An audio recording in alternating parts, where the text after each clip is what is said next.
സ്വച്ഛതാ ഹി സേവാ പദ്ധതിയുടെ ഭാഗമായി Farooq railway station ശുചീകരിച്ചു.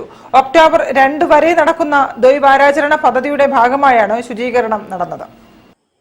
Southern railway Palakkad ഡിവിഷനും Calicut സർവകലാശാല കോഴിക്കോട് ജില്ലാ NSSഉം സംയുക്തമായി സ്വച്ഛതാ ഹി സേവാ പദ്ധതിയുടെ ഭാഗമായി കോഴിക്കോട് ജില്ലയിലെ കാലിക്കറ്റ് സർവകലാശാലയ്ക്ക് കീഴിലുള്ള വിവിധ കോളേജിലെ NSS volunteers Farook railway station പരിസരം ശുചീകരിച്ചു.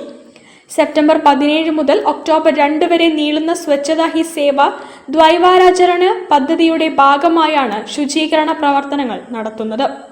Farooq training college, Farook college, Raulathul Uloom Arabic college, government arts college Meenchantha, Bhavans Ramakrishna institute of teacher education എന്നീ കോളേജുകളിലെ NSS വളണ്ടിയർമാർ വിവിധ ഭാഗങ്ങളിൽ ശുചീകരണ പ്രവർത്തനങ്ങൾ നടത്തി.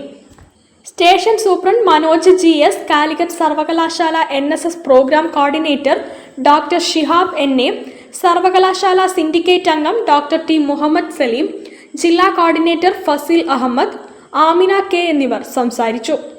വിദ്യാഭ്യാസം എന്ന് പറയുന്നത് ജീവിതത്തിൽ നിന്ന് മാറ്റി നിർത്തേണ്ട ഒരു പ്രക്രിയ അല്ല. വെറുതെ കുറേ അറിവ് സമ്പാദിച്ച് ഒരു സർട്ടിഫിക്കറ്റ് കരസ്ഥമാക്കി ഗ്രാജുവേറ്റ് ചെയ്തു പോകുന്നതിനപ്പുറത്തേക്ക് ജീവിക്കാൻ പഠിക്കുക എന്നുള്ള ഒരു തലത്തിലേക്ക് വിദ്യാഭ്യാസം ഉയരുമ്പോഴാണ് അത് അർത്ഥവത്തായി മാറുന്നത്. ഇത്തരം പ്രവർത്തനങ്ങൾ ഏറ്റെടുത്ത് നടത്തുമ്പോൾ അറിഞ്ഞും അറിയാതെയും നമ്മൾ ഈ ജീവിതായോധന പ്രക്രിയ സ്വായത്തമാക്കുകയാണ് ചെയ്യുന്നത്.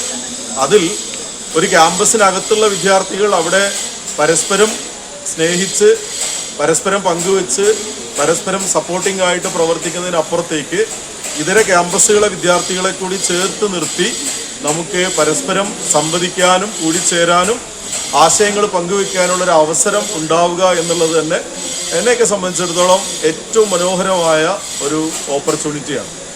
അബ്ദുൽ കലാം ആസാദ്, പ്രോഗ്രാം ഓഫീസർമാരായ doctor Waheeda Begum, Navas Ansari, doctor Abdul Riyas K, Ramya Krishnan AV എന്നിവർ നേതൃത്വം നൽകി. News bureau, Farooq. സിനിമാ വ്യവസായത്തെ സംരക്ഷിക്കേണ്ടത് സർക്കാരിന്റെയും സമൂഹത്തിന്റെയും ഉത്തരവാദിത്തമാണെന്നും സിനിമാ മേഖലയെ വ്യവസായമായി